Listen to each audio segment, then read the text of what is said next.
What is incorrectly perceived as a sign of intelligence? Being in charge. Arrogance portrayed as confidence.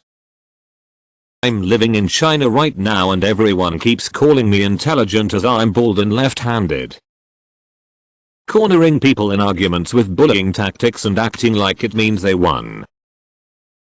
Silence.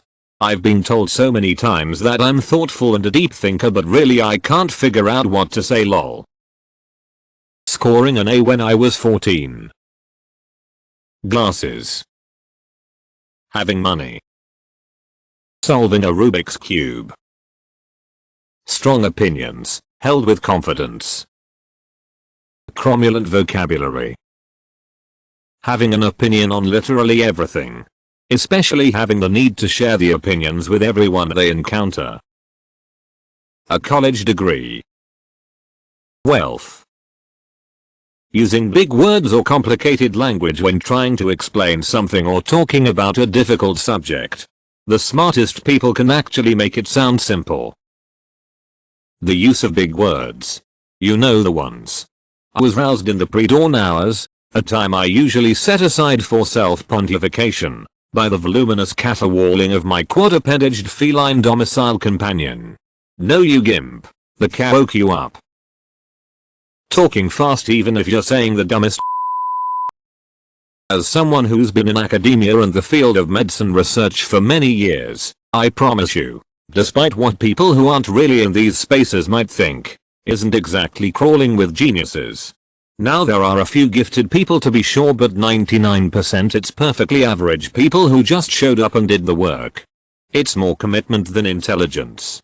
As long as you don't have an actual severe learning disability and have access to the correct resources, this is a big one, and put in the effort, you can do it too. Also, don't ever assume that just because someone is incredibly knowledgeable at one thing that it will carry over broadly to other things. Some of the most successful people have incredibly narrow, focused specialized knowledge. If an orthopedic surgeon tries to talk to you about infectious disease, take it with a grain of salt.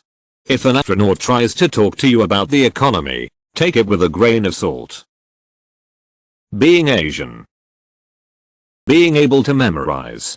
Having a good memory is definitely helpful and often shows intelligence, but just being able to spout facts does not mean you understand them or can think about things critically. Being emotionally stunted. High IQ does not equal low EQ. You can be and stupid and you can be smart and charismatic. It's not one or the other. Age.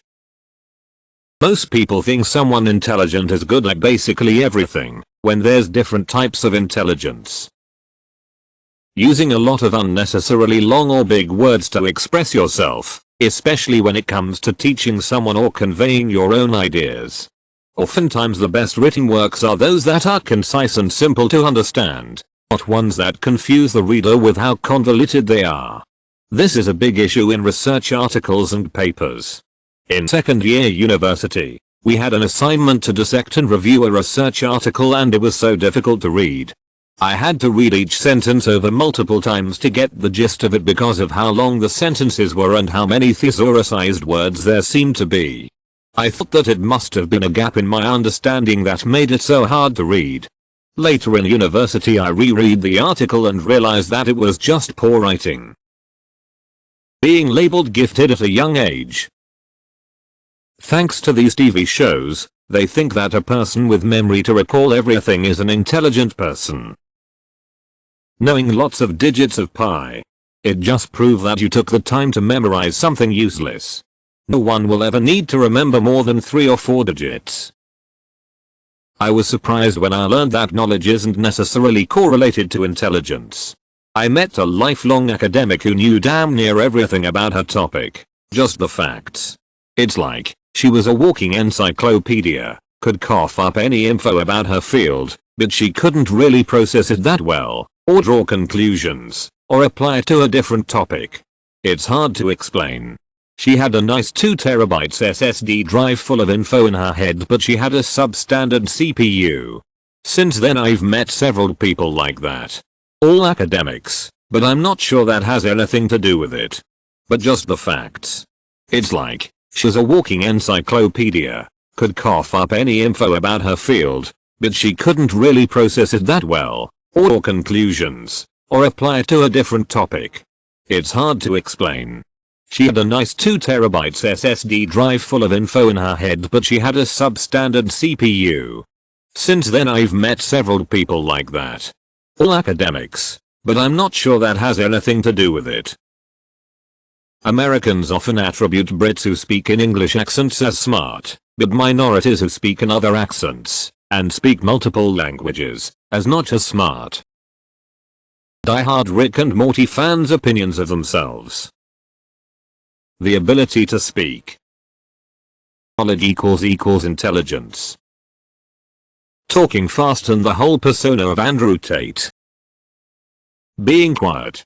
Some people are quiet because they don't know what to say. Being opinionated. Being a doctor or having a PhD. There are a lot of really stupid doctors out there. College education from recognizable school name. Grades. Wealth. Some rich people are 3/4 useless and as dumb as my dog's favorite sock. But wealth looks like success, so people assume it because they are intelligent enough to make money. Being loud and confident no matter what. The idea that there is a single measure of intelligence. Getting the COVID vaccine. Memorizing a lot of facts.